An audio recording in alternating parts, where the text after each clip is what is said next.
டிஎம்கேல இருந்து கலைஞர் அவர்களுடைய குரூப்ல இருந்து விலகி வந்தவர் தான் நம்மளுடைய எம்ஜிஆர் அவர்கள். நோட் பண்ணிக்கோங்க. இப்போ விஜய் அவர்கள்ட்ட ஈவா ராமசாமி அவர்கள் வந்து வழிகாட்டி எடுத்தவர் தானே விஜய் அவர்கள். ஸோ அப்போ அவர் வந்து வாழ்த்து தெரிவிச்சிருக்காரு, அதாவது இரங்கல் தெரிவிச்சிருக்காரு. அதாவது அந்த ஆனிவர்சரி இருக்குல்ல, 59வது இரங்கல் தினத்தை அனுசரிச்சிருக்காப்புல போஸ்ட் போட்டிருக்காரு ட்விட்டர்ல. ஓகே, ஏன்னா இவரோட வழிகாட்டியே அவர் தானே. இப்போ எம்ஜிஆர் அவர்களுக்கு வழிகாட்டி யாரு அப்படின்னா அண்ணாதுரை அவர்கள். அண்ணாதுரை எங்க இருந்து வந்தாரு அப்படின்னா ஈவேராட்ட இருந்து. ஸோ கனெக்ஷன் எங்க இருந்து இருக்கு தெரியும். இப்போ டிஎம்கே கட்சி எங்க இருந்து உருவாச்சு, திராவிட முன்னேற்ற கழகம் எங்க இருந்து உருவாச்சு அண்ணா ஈவேராட்ட இருந்து. ஸோ இப்போ எல்லா கனெக்ஷனும் அங்கே வருதா. அப்புறம் எம்ஜிஆர் அவர்கள் எங்க இருந்து வந்தாரு, திமுக இருந்து. ஸோ திமுக இருந்து வெளியே வந்து யாரோட தலைமையா வச்சிருந்தாரு, அதாவது வழிகாட்டியா யாரை வச்சிருந்தாரு, அண்ணாதுரை அவர்கள். அண்ணாதுரை யாரு, ஈவேராட்ட இருந்திருக்காரு. இப்போ இதெல்லாம் ஒரு லூப்ல இருக்கா. இப்போ விஜய் அவர்கள் வைப்போம். விஜய் அவர்கள் யாரை வழிகாட்டி எடுக்கிறாரு, திராவிட மாடல், அதாவது ஈவேரா ராமசாமி அவர்களை வழிகாட்டி எடுக்கிறாரு.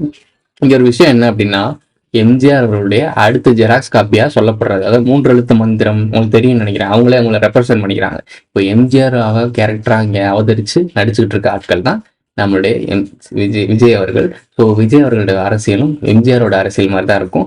பட் அதே மாதிரி இருக்குமா இல்லை அதுக்கு ஆப்போசிட்டா இருக்குமான்றது எதிர்காலத்திலாம் தெரியும்.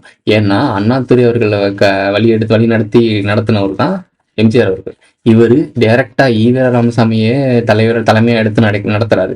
ஸோ இதுக்கு எல்லாத்துக்குமே காரணகர்த்தா எங்க தமிழ்நாடு அரசியல் கடந்த 50 வருஷமா இந்த நிலைமைக்கு இருக்கிற காரணகர்த்தாவே இவர் தான். நீங்க நோட் பண்ணிக்கலாம். ப்ரோ பகுத்தறிவு கொடுத்தவர் உலகமே போட்டுருது அப்படி இப்படி சொல்றீங்க, யுனெஸ்கோ அவார்டு இதெல்லாம் சொல்றீங்க, அப்புறம் எப்படி அவர் எப்படி சொல்றீங்க? உண்மையான அரசியல் இவர் யாருன்றது பேக் போனை தேடி பார்க்கறவனுக்கு மட்டும்தான் இவர் யாருன்றது தெரியும்.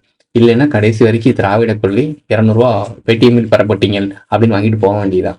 இந்த ஷார்ட் ஸ்டோரி உங்களுக்கு தெரிஞ்சிருக்கும்னு நினைக்கிறேன். 2 பாகமா வந்திருக்கும், இல்லை ஒரு பாகமா கூட வந்திருக்கும். இது எந்த அளவுக்கு வருதுன்னு தெரியல. ஸோ இந்த மாதிரி ஒரு முக்கியமான அரசியல் நிகழ்வுகள்லாம் ஷார்ட் ஸ்டோரியே சொல்லலான் இருக்கேன். ஏன்னா ஃபுல் வீடியோ சொன்னோம்னா அது எந்த அளவுக்கு ரீச் ஆகும்னு தெரியல. ஷார்ட் ஸ்டோரினா டக்கு டக்குன்னு பார்த்துட்டு போயிடுவானுங்க, இந்த ஃபீட்ல போய் நிற்கும். ஸோ அதுக்காக ஷார்ட் ஸ்டோரி சொல்றோம். வீடியோஸ் பார்த்து முடிச்சவங்க எல்லாரும் லைக்கை போட்டுருங்க. உங்களுடைய கருத்துக்களை கமெண்ட்ல சொல்லுங்க. அடுத்து ஒரு நல்ல ஸ்டோரியில சந்திக்கலாம்.